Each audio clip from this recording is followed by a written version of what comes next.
Well, it's been a while since I made a video showing any of my napping. I thought I'd kind of update you and show you the latest folder that I've made. This is it right here. I love this one with the bullseye in the blade. This was made. I just finished it yesterday. It was made for a friend they ordered it as a Christmas gift for their spouse, and it came out pretty good, you know. I still get a kick out of making these things. It goes right in the handle real nice. And it's a good fit.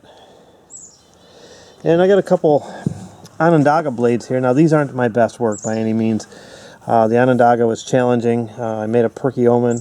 It's quite thin, but you know, there's some flaws in it.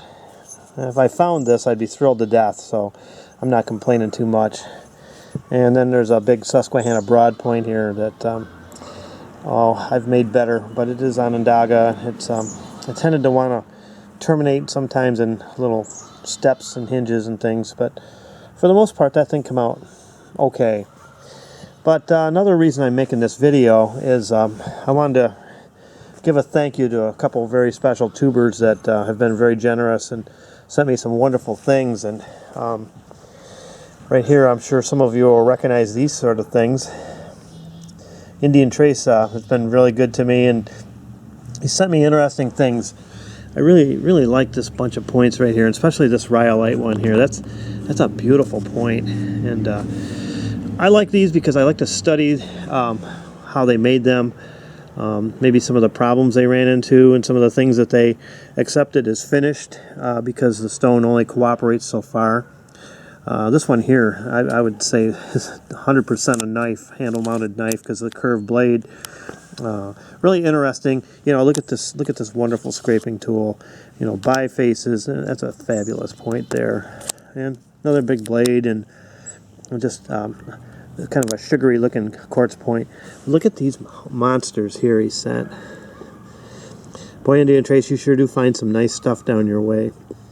Appreciate you sharing it with me and so many others. These big blades show a lot of expertise in the way they're napped, and I'm thrilled to death to take these and check them out and collect them and save them all together.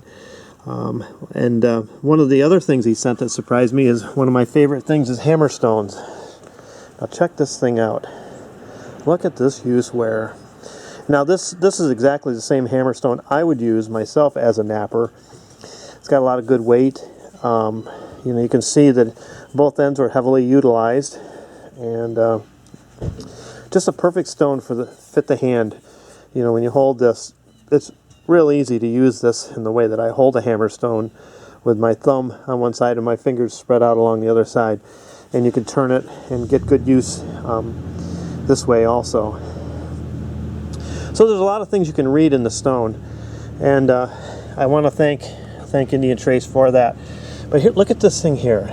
I'm sure some of you guys may have seen this. This was just sent to me by Hopewell MJ, and man, I owe you, buddy. This is one of the coolest things ever sent to me. I remember seeing the video on this, how you made this head, and to see it in person speaks volumes of your expertise in your work. And to hold this thing in your hand, I can't even get the camera back far enough. This thing has got so much mass to it, and I love it. I have this displayed in the house, but I brought it out here today in a very prominent spot in my inner man cave. But this thing is just so cool. Very, very well done, and I feel honored to be the caretaker of it. And I thank you so much for this. I can't, again, thank you and Indian Trace enough. And I just want to make this video and let you guys know that I sure appreciate your channel, all your comments, and all your efforts that you make in you know, showing the work that you guys do. It's just phenomenal. So that's what this video is all about, is a thank you and to show you a little bit of some of my latest nappings. Haven't been doing too much lately. It's starting to cool off now, although today, here it is, December 5th, and it's about 45-50 degrees and the sun's shining. Not a bad day out here. I'm enjoying it. Matter of fact, my son and I went for about a 4-mile hike this morning. Had a great hike. I had to come home, change my clothes. I was sweating. When do I do that here in the Northeast? You know, it gets all sweaty on December 5th, other than shoveling snow. So, thanks everybody that watches. This video's a thank you to some very special tubers. So, if anything else comes along, I'll be back with more. Thanks again.